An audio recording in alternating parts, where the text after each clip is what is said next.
तो हमारा यहाँ पे जो अभ्यारण्य का पार्ट था उसमें हमने कर लिया था ओरछा अभ्यारण्य तक।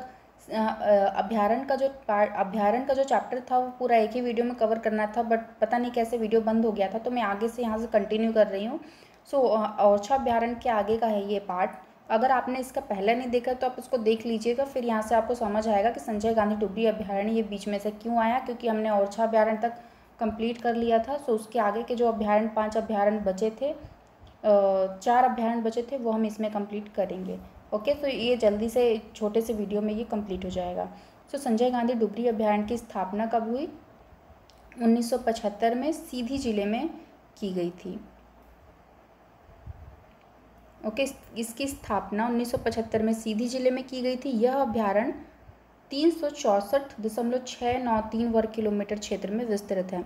सो यहाँ पर जो एनोटेशन है ये पहले वीडियो में मैंने बना लिया था, बट वो अनफॉर्चुनेटली मेरा वीडियो नहीं बन पाया था, तो ये एनोटेशन हट नहीं रहे थे। तो मैं दूसरा कलर चेंज कर देती हूँ, आप उससे समझिएगा, मैं उसी से पॉइंट करूँगी। तो इसका वर्ग जो क्षेत्र है कितना है?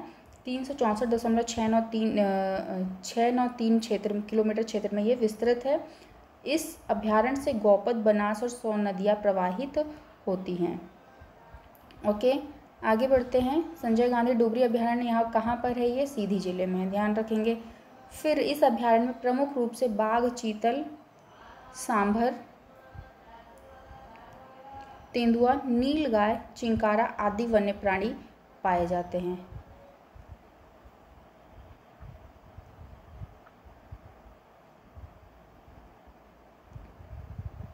ओके, नेक्स्ट अभ्यारण्य है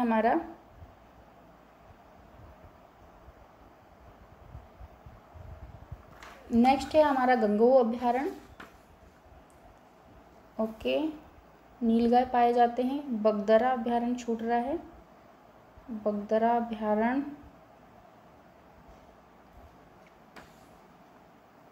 ओके, बगदरा अभ्यारण्य यहाँ पर क्यों छूट गया? Okay, let me check it first. था तो, बट आई डोंट नो कैसे छूट गया। तो बगदरा अभ्यारण्य के बारे में मैं आपको बता देती हूँ। बगदरा अभ्यारण्य सीधी जिले में है, जो 400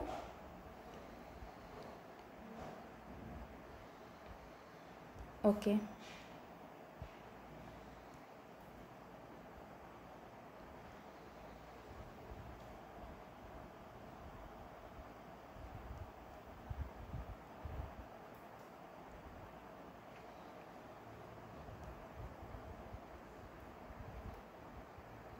सो बगदरा जो अभ्यारण्य है वो सीधी जिले में है।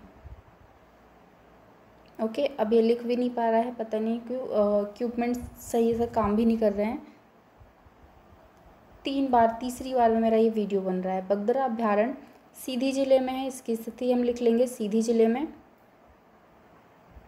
ओके, मैं बोल देती हूँ, बगदरा जो अभ्यारण्य है ये सीधी जिले में है, ठीक है।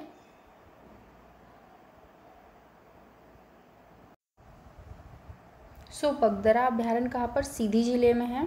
ओके, और यहाँ पर इसका जो क्षेत्रफल है वो 478 वर्ग किलोमीटर है। ओके, ये बगदरा अभ्यारण्य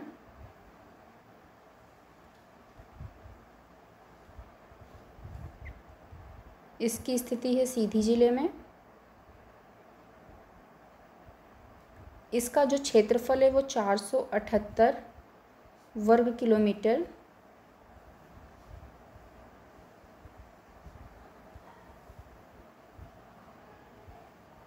ओके, और यहाँ पर तेंदुआ, चीतल, सांभर, चिंकारा, नीलगाय आदि वन्य प्राणी तथा तेंदुपत्ता, सागौन, खैर, धावड़ा आदि के वृक्ष पाए जाते हैं। फिर इसके बाद है हमारा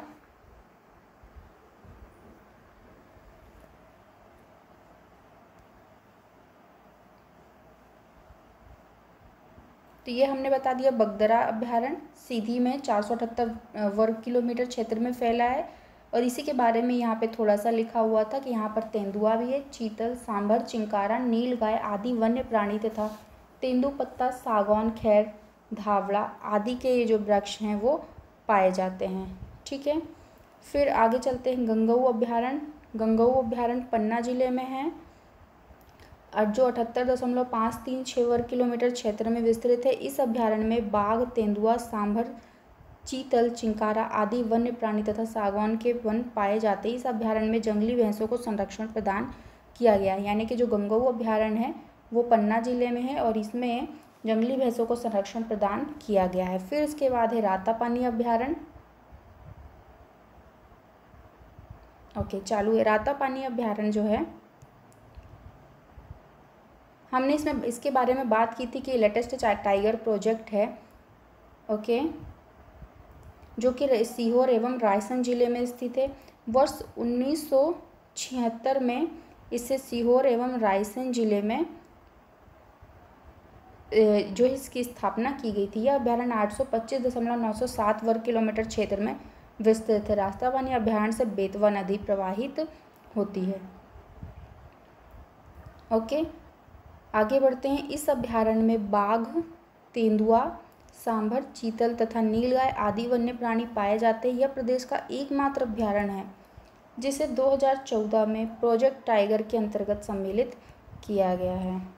ओके, इसके बाद जो प्रस्तावित, अभी हमने सारे जो अभ्यारण्य है वो पढ़ लिए हैं, अब प्रस्तावित अभ्यारण्य है उसे हम देखेंगे। प्रस्तावित 5 अभ्यारण्य हैं, बहुत इजी है, बहुत आसान है याद करना। सबसे पहले मयूर अभ्यारण्य, फिर है कट्टीवाड़ा अभ्यारण्य, फिर मंदाता अभ्यारण्य, सुरमेनिया अभ्यारण्य, फिर है बसामन मामा गौ अभ्यारण्य। ठीक है, तो इसमें सबसे पहले मयूर अभ्यारण्य की स्थिति कहाँ है? मेघनगर झाबुआ में। मयूर अभ्यारण्य, ऑब्वियसली मयूर और मेघ का कनेक्शन तो होता ही है। सो मयूर जो अभ्यारण्य है वो मेघनगर कहाँ पर है? झाबुआ में। कट्टीवाड़ा अभ्यारण्य कहाँ पर है? अलीराजपुर। मंदाता अभ्यारण्य कहाँ पर है? खंडवा में। सुरमेनिया अभ्यारण्य कहाँ पर है? ये भी खंडवा, यानी खंडवा में 2 अभ्यारण्य हैं जो कि प्रस्तावित है। एक है मंदाता अभ्यारण्य, एक है सुरमेनिया अभ्यारण्य। फिर है बसामन मामा गौ अभ्यारण्य सिरमौर रीवा में। तो ये 5 अभ्यारण्य हैं जो कि अभी प्रस्तावित है, यानी कि इन फ्यूचर ये बिल्ट किए जाएंगे।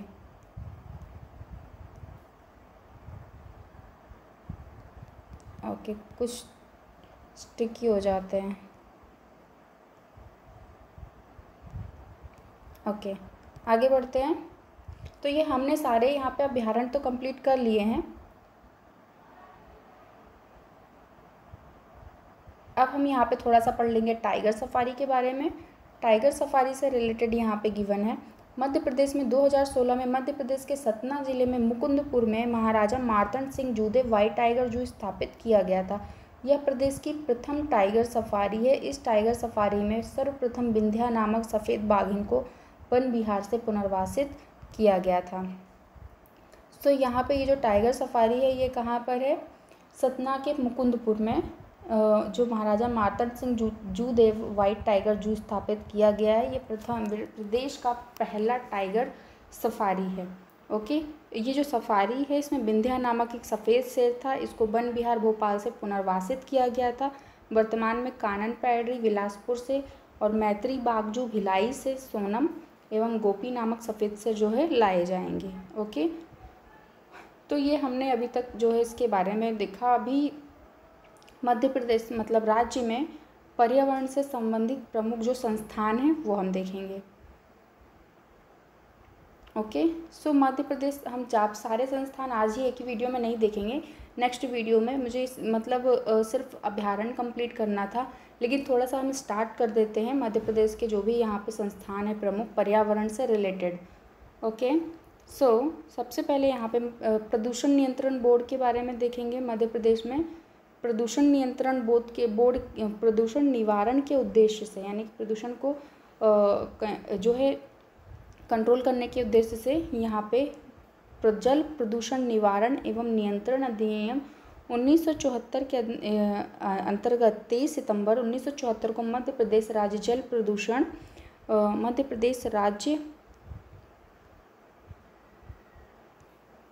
जल प्रदूषण निवारण एवं नियंत्रण बोर्ड का गठन किया गया, जिसका नाम 1 नवंबर 1980 को परिवर्तित कर मध्य प्रदेश प्रदूषण निवारण एवं नियंत्रण बोर्ड रखा गया। इसका मुख्यालय भोपाल में स्थित है। कहाँ पे इसका मुख्यालय? भोपाल में। ओके, यानी जल प्रदूषण नियंत्रण निवारण एवं नियंत्रण बोर्ड का मुख्यालय कहाँ पर है? भोपाल में है। इसके बाद पर्यावरण से संबंधित जो अधिनियम बनाए गए थे प्रदूषण को लेकर, वो यहाँ पे देखेंगे।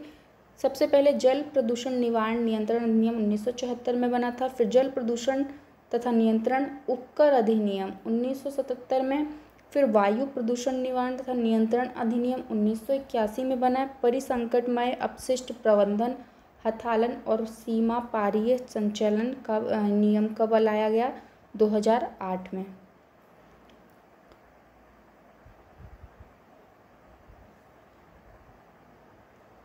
ओके, इसके बाद है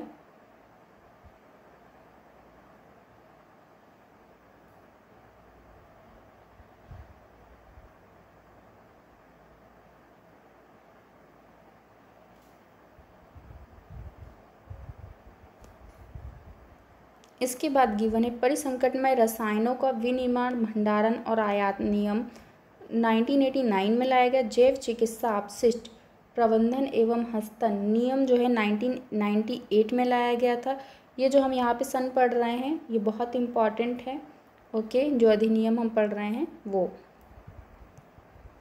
फिर है अपशिष्ट प्लास्टिक प्रबंधन एवं प्रहस्तन नियम 2011 में आया है। फिर इसके बाद है नगरीय ठोस अपशिष्ट प्रबंधन एवं हथालन नियम 2000 में आया। बैटरी प्रबंधन और हथालन नियम 2001 से आया। सो ये इस बॉक्स में जो भी इम्पोर्टेंट पॉइंट थे वो हमने देखे। अब इसके बाद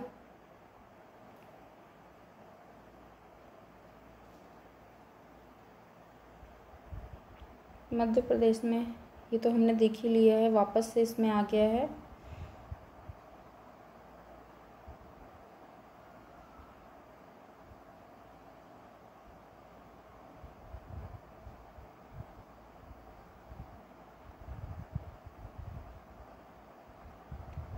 ओके, सो मध्य प्रदेश जैव अनाशय अवशिष्ट नियंत्रण अधिनियम।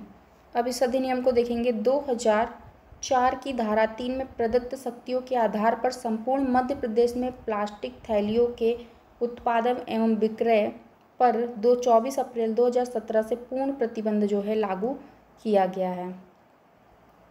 ओके, सो ये जो अधिनियम 2004 में आया था वो 2017 से पूरी तरह से इसको जो है बैन किया गया है प्लास्टिक को।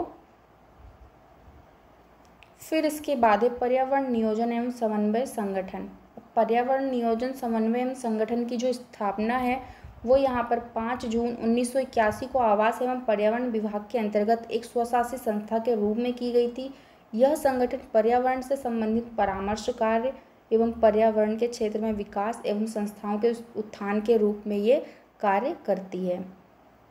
ओके, सो ये हमने पॉइंट देखा यहाँ पे।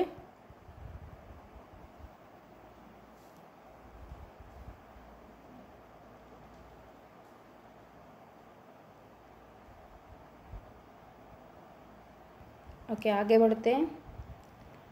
आगे मध्य प्रदेश झील संरक्षण प्राधिकरण। अब ये मध्य प्रदेश झील संरक्षण प्राधिकरण मध्य प्रदेश में झीलों और अन्य जलाशयों के उचित एवं संरक्षण के उद्देश्य से 26 मई 2004 को मध्य प्रदेश झील संरक्षण प्राधिकरण का गठन किया गया है।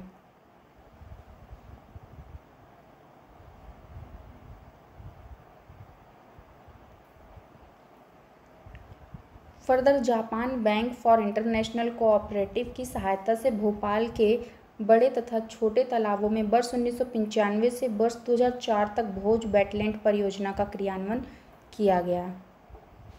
ओके,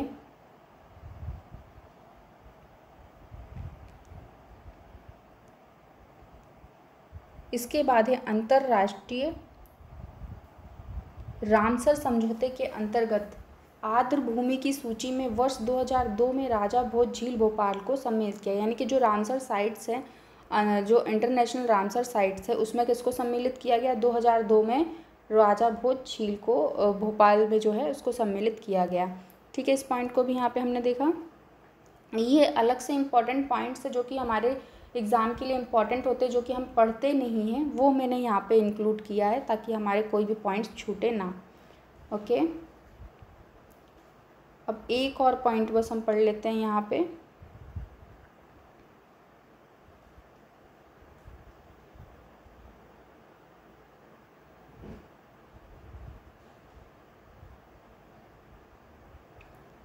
मध्य प्रदेश राज्य पर्यावरण प्रभाव आकलन प्राधिकरण, यानी कि Madhya Pradesh state level environment impact assessment authority, SEIAA, इसमें पर्यावरण संरक्षण अधिनियम 1986 की धारा 3 और 14 सितंबर 2006 को अनुसरण में प्रदत्त नियम 1533 के प्रावधानों के अंतर्गत मध्य प्रदेश राज्य पर्यावरण प्रभाव आकलन प्राधिकरण का गठन 10 अक्टूबर 2017 को किया गया। तो ये इम्पॉर्टेंट पॉइंट्स थे जो कि हमने यहाँ पर इनको क्लियर किया। ओके, अब ये वापस से वही सारा कुछ रिपीट हो रहा है। तो हमने सारा कुछ मध्य प्रदेश के राष्ट्रीय उद्यान और अभ्यारण्य हमने कंप्लीट कर लिए हैं। ओके, अब ये वापस से क्यों यहाँ पे आ गया है मुझे नहीं पता, लेकिन मेरे पास जो मैंने क्वेश्चंस रखे थे वो मैं एक बार चेक कर लेती हूँ, क्योंकि मुझे क्वेश्चंस भी दिखाना था आप लोगों को।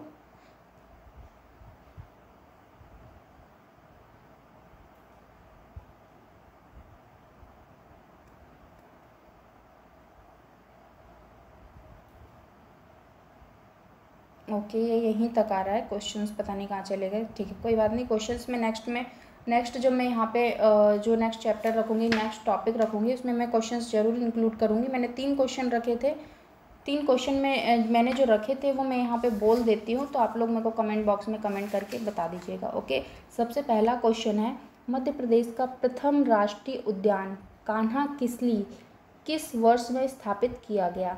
तो क्वेश्चन ध्यान से रखें, सुनेंगे। मध्य प्रदेश का प्रथम राष्ट्रीय उद्यान कान्हा किसली किस वर्ष स्थापित किया गया था? नेक्स्ट क्वेश्चन है, बांधवगढ़ राष्ट्रीय उद्यान के मध्य कौन सी नदी प्रवाहित होती है? बांधव राष्ट्रीय उद्यान में कौन सी नदी प्रवाहित होती है? मोगली महोत्सव का आयोजन किस राष्ट्रीय उद्यान में किया जाता है? ध्यान रखना, मोगली महोत्सव का आयोजन किस राष्ट्रीय उद्यान में किया जाता है? तो आप मुझे इन तीनों क्वेश्चन के आंसर कमेंट बॉक्स में कमेंट करके बताइएगा। ओके, सो ये हमारे यहाँ पे आज का जो भी राष्ट्रीय अभियान थे वो हमने, अच्छा ये है क्वेश्चंस, ये कोई नहीं, मिल गए मुझे क्वेश्चंस। इसके बाद ये, ठीक है, सो क्वेश्चंस हमारा यहाँ पर है, तीनों हैं, आप देख लीजिए यहाँ पे। मध्य प्रदेश का प्रथम राष्ट्रीय उद्यान कान्हा किसली किस वर्ष से स्थापित किया गया? Option A, option B, option C, option D. Bandhavgarh राष्ट्रीय उद्यान के मध्य कौन सी नदी प्रवाहित होती है? Option A, option B, option C, D. Mowgli महोत्सव का आयोजन किस राष्ट्रीय उद्यान में किया जाता है? तो आप इन चारों ऑप्शन में से तीनों क्वेश्चन का आंसर आप मुझे कमेंट बॉक्स में दीजिएगा। ओके, सो ये हमारा आज का यहाँ पे जो टॉपिक था हमने यहाँ पे कंप्लीट किया। सो नेक्स्ट टॉपिक में हम मिलेंगे नेक्स्ट वीडियो में। सो आप चैनल को सब्सक्राइब कर लीजिए और बेल आइकन प्रेस कर दीजिए, जिससे हमारा इंपॉर्टेंट कोई भी वीडियो मिस ना हो। So thank you so much.